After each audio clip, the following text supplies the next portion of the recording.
Welcome, dear listeners, to another enchanting journey through the realms of history on History with Herodotus.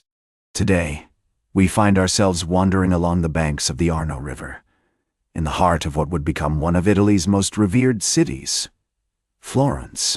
As we delve into the origins of Florence through history, let us first set the stage for this captivating tale. Imagine a landscape dotted with rolling hills, verdant valleys, and the gentle rustle of the Tuscan breeze, all awaiting the brushstrokes of human history. Our story begins in the misty dawn of the Etruscan civilization, around the 8th century BCE.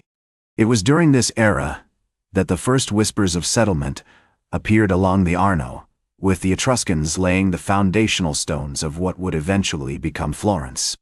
The year was approximately 753 BCE, when the Romans, having vanquished their Etruscan neighbors, established the settlement of Florentia, a name derived from the Latin word florens, meaning flourishing.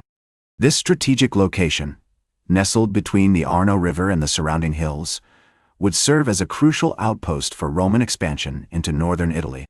As we stroll through the ancient streets of Florentia, we find ourselves in the company of notable figures such as Julius Caesar, who recognized the city's potential as a commercial hub. The Romans constructed roads, bridges, and public buildings, including the iconic Ponte Vecchio, which would become a hallmark of Florence's engineering prowess. We also encounter the likes of Emperor Augustus, who elevated Florentia to the status of a Roman municipality, granting its citizens Roman citizenship and fostering a sense of civic pride. The Etruscan influence on Florence's early development cannot be overstated. Their sophisticated knowledge of architecture, art, and engineering is evident in the city's ancient ruins, such as the remains of the Etruscan walls and the Temple of Minerva. The Etruscans also introduced their unique funerary practices, including the construction of elaborate tombs, which would later inspire the Renaissance masters. The Arno River, which runs through the heart of Florence, provided a vital transportation route for merchants and traders from across the ancient world.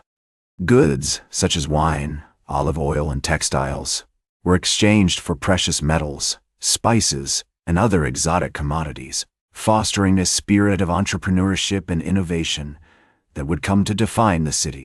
The natural crossroads created by the confluence of the Arno and Magnone rivers drew people from all corners of the ancient world, creating a diverse and vibrant community. It was here, in this crucible of diversity, that the unique character of Florence began to take shape. The city's early history is a testament to the power of human ingenuity and the enduring legacy of the Etruscan and Roman civilizations. As we explore the origins of Florence through history, we find ourselves standing at the threshold of a new era, one marked by unprecedented growth, artistic innovation, and a profound impact on the world stage.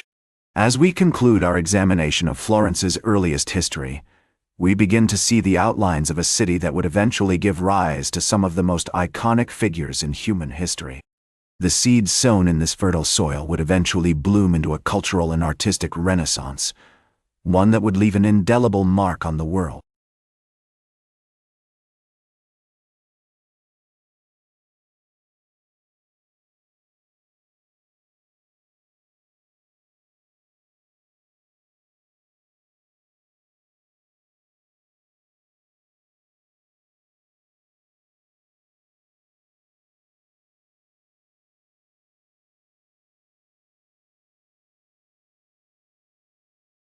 Welcome back to History with Herodotus as we continue our enchanting journey through the realms of Florence's past.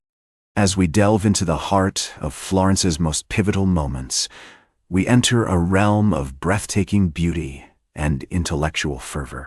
The 15th century saw the dawn of the Renaissance, and with it, the emergence of visionaries who would shape the city's destiny.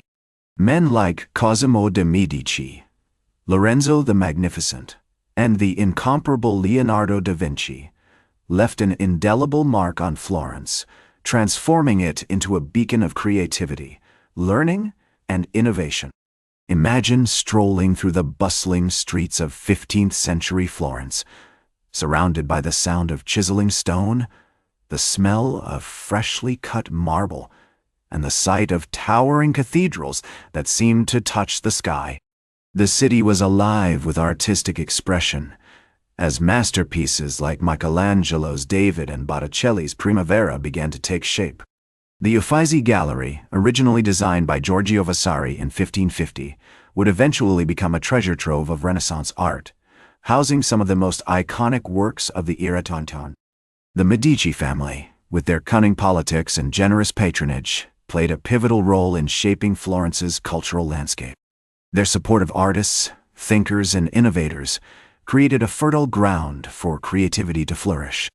The likes of Galileo Galilei, who would later challenge the conventional wisdom of the time, found solace in the city's intellectual circles.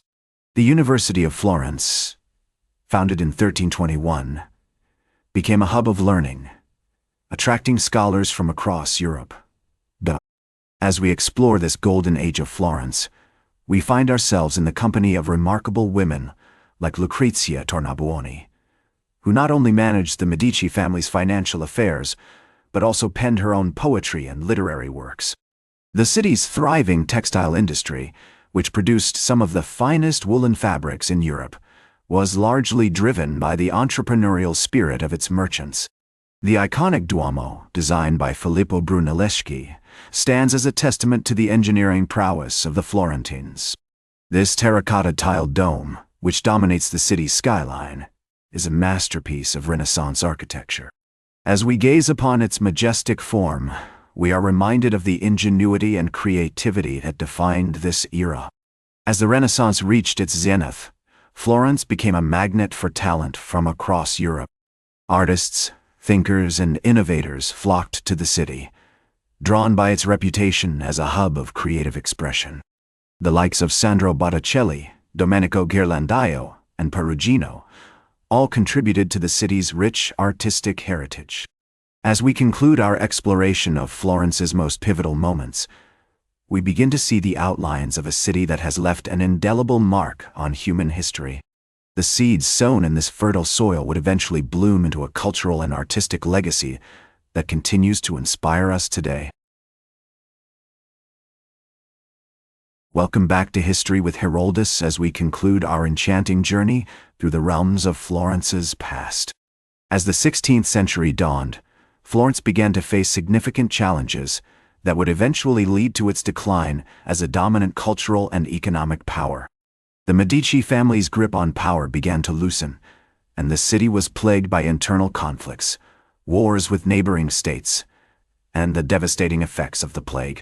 The once thriving textile industry, which had driven the city's economy for centuries, began to decline as trade routes shifted and new manufacturing centers emerged in other parts of Europe.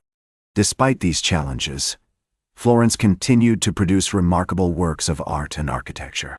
The likes of Michelangelo, who returned to the city in 1516, continued to create iconic masterpieces like the Medici Chapel and the Laurentian Library.